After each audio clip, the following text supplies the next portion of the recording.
Suatu hari, di tengah kesibukannya menyadap Nira, datanglah seorang pria ke pondok kecil tempat Maisa biasa menyimpan hasil panen. Penampilannya sederhana, tapi cara bicaranya penuh hitung-hitung kene. Pak Maisa, saya dengar aren Bapak paling manis. Saya butuh banget, tiap hari. Boleh saya beli langsung? Maisa tersenyum, untuk dijual lagi ya? Pria itu tertawa, bisa dibilang begitu. Saya buat tuaki, aman kok. Biasa untuk acara-acara adat. Maisa terdiam, ia tahu. Secara hukum tak salah. Tapi ada sesuatu yang mengganjal. Air nira ini, ia tanam dengan jujur. Dirawat dengan sabar. Masa harus berakhir jadi mabuk di gelas orang? Pria itu menaikkan tawaran. Saya beli 1 drum per hari. Harga 2 kali lipat dari pembeli biasa. Bayar kas. Saat itu, Maisa sedang butuh uang nih. Ia ingin beli alat sadap stainless, memperluas kebun, dan menggaji 2 orang tetangga. Tapi tawaran itu meski legal bertentangan dengan hatinya. Akhirnya, Maisa menggelang. Maaf, air ini terlalu bersih untuk dicampur dengan niat yang karu. Pria itu pergi, tak kembali. Tapi Maisa tak menyesali.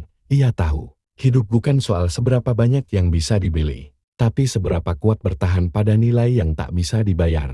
Dan dari situlah, kepercayaan datang. Orang mulai mengenal Maisa bukan cuma karena nira dan kopi arennya, tapi karena namanya bersih.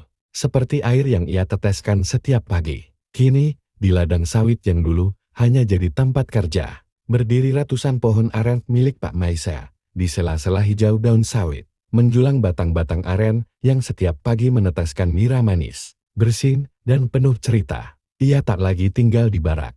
Ia bangun rumah sederhana dari hasil penjualan nira dan kopi aren. Ia juga mempekerjakan beberapa warga sekitar, mengajari mereka cara menyadap nira dengan benar, memprosesnya tanpa bahan tambahan, menjaga kualitas seperti menjaga nama baik sendiri. Produknya tidak hanya dijual di warung, tapi sudah masuk ke kafe-kafe dan toko daring.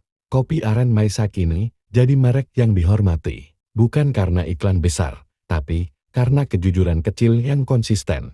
Ia sering diundang bicara di kelompok tani, diundang ke desa-desa lain untuk berbagi cerita, bukan tentang cara cepat kaya, tapi tentang cara tetap waras, jujur, dan sabar di jalan panjang. Kalau dulu saya terima uang dari sawit yang bukan milik saya, mungkin hari ini saya masih buruh di ladang, tapi saya memilih menanam dan menunggu. Maisa membuktikan bahwa kadang untuk tumbuh tinggi, kita harus sabar seperti pohon aren tumbuh lambat, tapi akarnya kuat. Kini, ia bukan hanya dikenal sebagai petani, tapi juga penanam nilai. Nilai yang mengakar dari gunung tua, tumbuh di Pekanbaru.